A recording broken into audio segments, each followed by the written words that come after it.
Good morning, true crime friends. How y'all doing?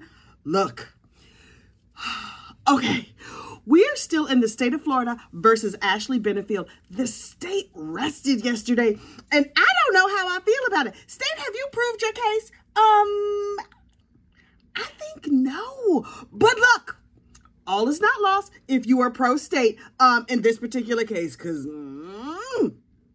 there's a whole lot more information that needs to be revealed. Look, let me explain to you what happened yesterday in court. But first, you need to like this video and subscribe to the channel. Okay, the state of Florida versus Ashley Benefield, the Black Swan murders. Although they've never talked about the Black Swan portion of this case. And that is that Ashley was a ballerina who started a ballet company that went all the way to the left. But that is totally off the table at this point. It has never been discussed in this trial. But here's the thing. There's a lot of things about Ashley Benefield that have not been discussed in this trial yet. If I had to vote today as a juror, did Ashley unfortunately unalive her husband with malice and whatever in her heart she had to have? I think she did, but I don't think the state has proved it. Y'all, yesterday in court was a whole mess. The day started off with the defense standing up saying, Your Honor, we have word that Eva Benefield, the decedent's daughter, she was talking to the news. And so, look, they did not show Eva's face that I noticed, but you know young Eva was probably in the gallery like, wait, what? Why are we talking about me? Can we get back to talk about my trollop ex-stepmother?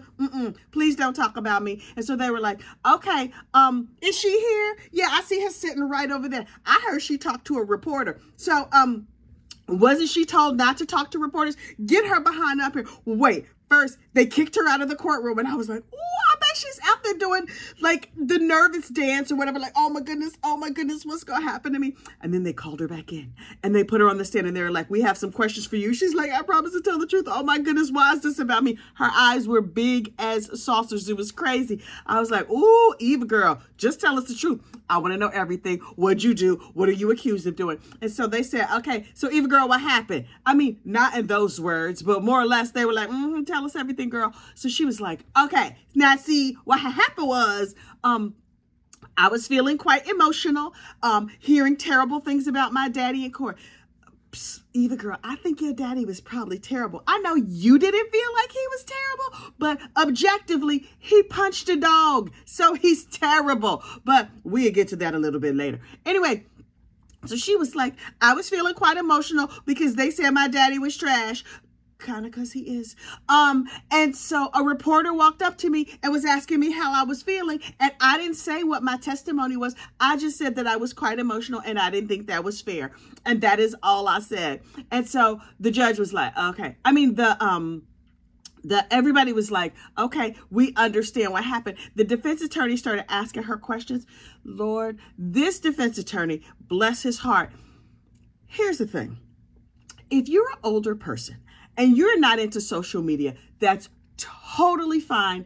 I don't care. No big deal. The problem that you run into, though, is that you start to get like you're used to the way things used to be in court and not the way things are now, just like in the world and in life in general. And so there's some context and things that you might not get. He was like, Your Honor, I believe that she was on the TikTok. I believe that I don't see her here on my clock, on my watch, but not even on my pocket watch that I carry in my pocket. But I heard that she was on the clock saying things about me, and I would like to explore that more. And everybody else was like, what? And then finally somebody, I don't remember who, explained like, oh yes, she made 3 TikTok videos yesterday. He was like, young lady, go get your phone. We want to look at it just now. And I was like, okay, Grandpa, calm down. Wait. So the judge was like, hang on, old man. Eva girl, did you make TikToks? And she was like, yes, Your Honor. How many? We made 3. What was the content of them? Did they violate the court order? And she was like, I made 3 TikToks. Now listen, I'm not a fan of TikTok, but I have a TikTok. Do I post on it? No. But I go on there so I can look at stuff. So when something like this pops up, I can be just like, boop, boop, boop, boop, boop. Let me look at Eva's TikTok and see exactly what she said. She posted 3 videos. I believe 2 of them were about her outfit or something like that. One of them was about the fact that she had testified in court and her crush had seen her on the TV or on the YouTubes or on wherever she was at. And that was all. Now, here's the thing that was striking to me. The defense attorney said, did you understand that when you made those TikToks, you were under court order or subpoena or whatever? And she was like, yeah. She made an honest mistake. And honestly, I might have made the same mistake. When they say don't talk about the case, I assume that means don't talk about what you said on the stand. Don't talk about what other people said on the stand and all of that kind of thing. Not like don't go on TikTok and say, I was in court today.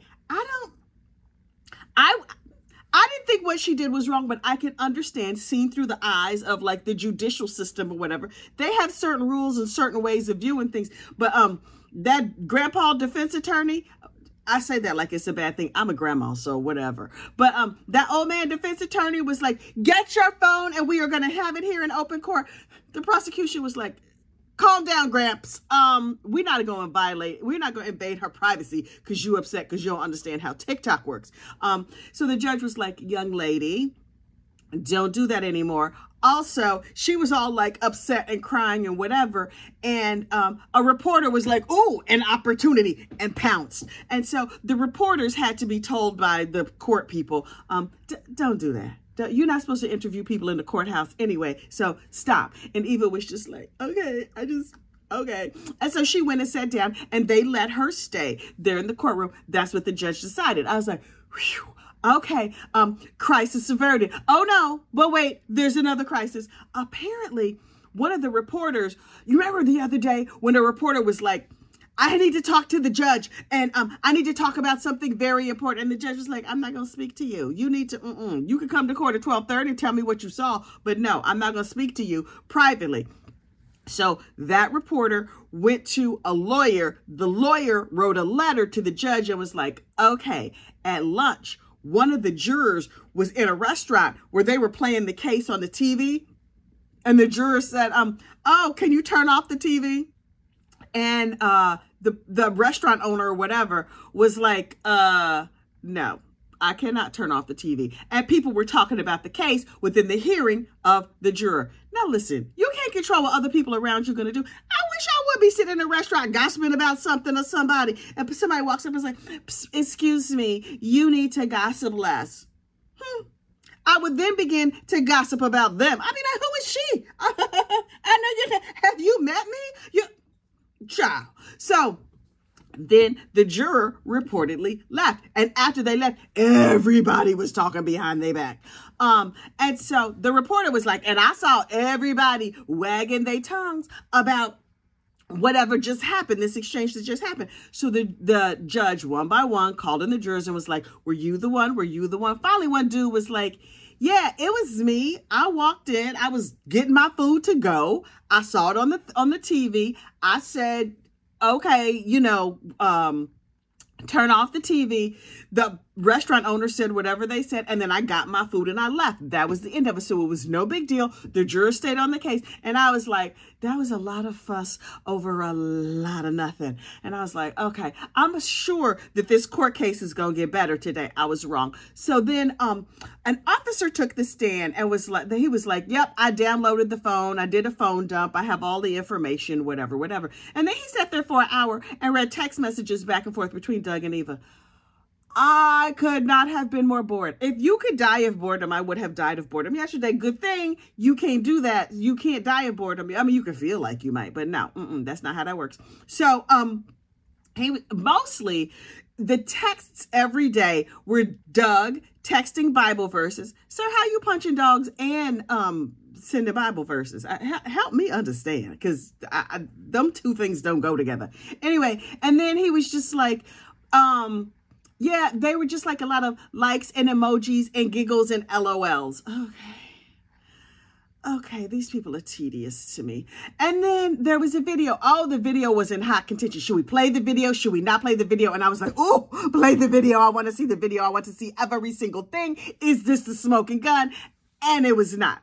It was them playing a game called Heads Up at a restaurant. I think the day or very shortly before the unfortunate unaliving. So I was like, what does this video prove? It proves that they all sat down and ate lunch and played a game together. It showed that everybody was giggling and happy and everything was fine. Is it still true that he punched the dog? Okay, All right. Okay. There's been a lot of chatter out here in the ether about Ashley Benefield's manipulation and all that other kind of stuff, but it has not been shown in court.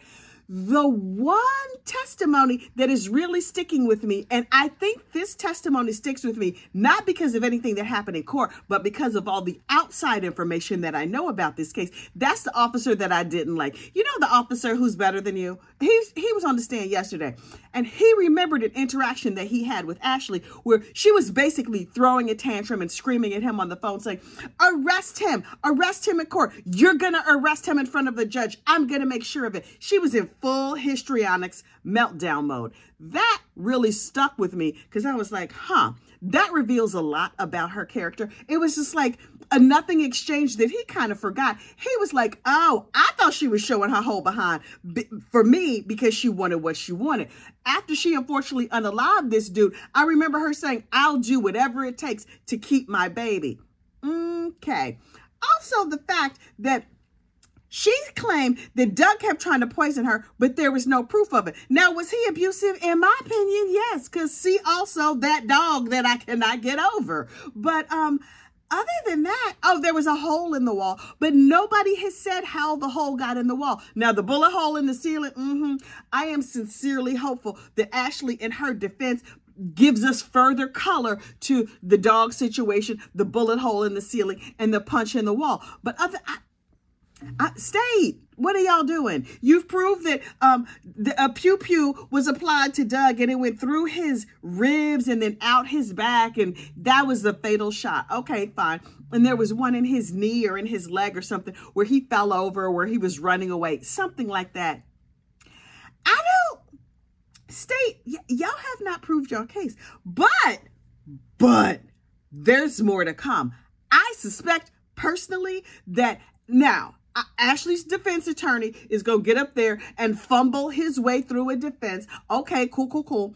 I think that Ashley Benefield is going to make the state's case for them. I think that the real juice is going to come out in the defense case. If this defense sat down now and said not a word, I don't know that she could be convicted. But that's not how this is going to go. Because I feel like Ashley is just like, I am going to show that he was terrible. And I think she's going to have an easy time showing that he was terrible. The problem with that is she going to also reveal herself to be terrible. In my opinion, I know a lot of outside information about this case, which would make me a bad juror or a very good juror because, you know, I got that good. I got all the tea. I know all the things that was happening behind the scenes. And in case you don't know, so here's what was happening behind the scenes and outside the courtroom that they have not brought up in court yet. Number one, Ashley, from the moment she got pregnant, started saying, he's poisoning me, with no evidence of the fact that he was poisoning her. Now, he have been talking to her crazy and treating her badly? Yeah, probably. But actual poisonation, that has not been proven. They did hair tests, they did blood tests, they did all this stuff. Also, for the duration of her pregnancy, they weren't even together, but she was still claiming she was being poisoned. Was he poisoning you over the phone, over text message? Can you send some poison over text message? How does that work? Just like a little poison emoji and then you get sick. Help me understand, because I don't, And then she was like, he did terrible things to my baby. He was doing unkind things to my baby that were against the law. And outside people reported it. Okay, that's great. Independent sources who were mandated reporters in the state of Florida have also claimed that Doug did terrible things. The problem is, if she's good at manipulation, that's not that hard. You say to the pediatrician, oh, I believe that my ex might have, pushed the baby down or fed her too much milk or do whatever terrible thing. These mandated reporters are like, boop, boop, boop, boop, boop. Hello, we have a patient and the mother says that the father did X. So it's not that hard to get outside people to report things, especially if you tell your neighbor might be like, oh, that's interesting. But if you tell your pediatrician, the school nurse, somebody like that, then they have to report that. So I get the feeling that Miss Ashley knows her way around a manipulation. Here's the other part that I cannot make sense. Ashley says he's terrible. She wants nothing to do with him. And she goes back to him. Okay, that happens in domestic abuse situations all the time. And I get that. But after she is safely away from him at her mother's house, she doesn't have to have anything to do with him. She continued to invite him into her home. I don't understand it. Is this a battered wife situation? I don't understand it. They're going to therapists, and she's saying to the therapist, I don't want nothing to do with him. And then when he's there, she's just like, she's not really forthcoming. I feel like this was transactional for both parties. Ashley wanted to have a baby. She got her baby. She wanted his money, whatever there may be of it. She wanted things from him, but she didn't want actual him. I think he was like, Ashley, ma'am, you are bought and paid for. Now, listen, I got the vasectomy unvasected. I know you got all them Amex points for it. Congratulations. You probably got you some free flight miles or something like that. But he wanted to have this beautiful young wife on his arm who was just going to be quiet and do what she was told. And he got to rock the baby and hold the baby's hand and play at the beach or whatever they were going to do. I think he wanted certain things and she wanted certain things. And it was kind of just like a game of chicken. And she's like, he's terrible. Write me a check. I can't stand him. Let me get some whatever. And the other thing, when Ashley says she was moving to North Carolina or South Carolina, she was moving back up north from Florida. Okay, cool. But he's coming over to your house every night to help you pack. Why? Does he have to be there? What would be the incentive to have him be there? What would be the incentive if you say he's terrible to your child? You, outside of the court regulations, went and increased the amount of time he could spend with your child. Why? He's so terrible you would like to see him more? I cannot make this make sense. Also, based on vibes and what I feel in my spirit, I feel like Ashley Benefield has daddy issues. Look, this is why I say this. Number one, she partnered with this first of all, where's her biological daddy? Is he still in the land of the living? I need to hear from her biological daddy. Some tells me he's probably not around. Ashley has, as far as I can tell, has she ever lived on her own? She lived at her mama's house. Then she lived at Doug's house. Then she lived with her therapist. And now, where's she living now? I'm sure somebody else is taking care of her right now. Something tells me she don't seem like the kind of girl who is self-supporting through her own contributions. I don't think that's where her gifts lie. I feel like she was looking for Doug. She was living at her mama's and she's like, oh, look at this nice little cat who's going to take care of me and pay all my bills. Thank you so much. And so she was counting on him to take care of her. And then when things got rough, she ran to the old man neighbor next door who had helped her learn to shoot. Another older man. Now she's chosen this old man lawyer who is deeply, deeply out of touch with so many things, bless his soul. But I'm like, Ashley, girl, your whole, whatever your psychological, whatever situation is happening, I think it's going to mess you all the way up, child. I'm going to hide and watch. I'm just going to sit back and be like, what's going to happen next? Finally, there was a colloquy yesterday. I love the word colloquy. I don't know that I had ever encountered this word until I started watching court cases, but it's one of my favorite words, and I try to slip it into sentences. Anyway, it's just a conversation. Like me and you, we having a colloquy right now, sort of. Okay, so there's a standard colloquy that takes place between the judge and the defendant, where the judge says, listen, you don't have to get up here and say nothing on the stand if you want to. Now, listen, this is not exactly how he says it. I'm not quoting. I'm giving you broad strokes. I'm giving you the overview. So the judge is like, hey, girl, hey, you don't have to get up here and say nothing if you don't want to. And the jury can't hold that against you. But you need to think about it. You need to talk to your lawyer. And if y'all together decide you want to get up here, great. And if you decide you want to stay over there in your seat, that is fine. Everything is going to be good. Okay. That is the standard colloquy in judicial language. Yesterday, the judge was like, hey, Ashley, girl, listen, I'm going to go over to you the colloquy so you can start thinking about it right now. And then on the day of court, then I'm going to say it to you again, like at the end of your defendant's case, I'm going to say it to you again. And then you get to decide, I want to take the stand, I don't want to take the stand. And then that's going to be that. Meanwhile, Attorney Grandpa was like, Your Honor, I feel like this colloquy, it messes up the relationship between me and my client. Sir, what are you doing? What are you doing? That's you just trying to show you in charge and rule the courtroom. Grandpa, I'm going to need you to sit down and stop trying to be in charge, because already you have demonstrated yourself to be profoundly unlikable. See, also, I don't like you. I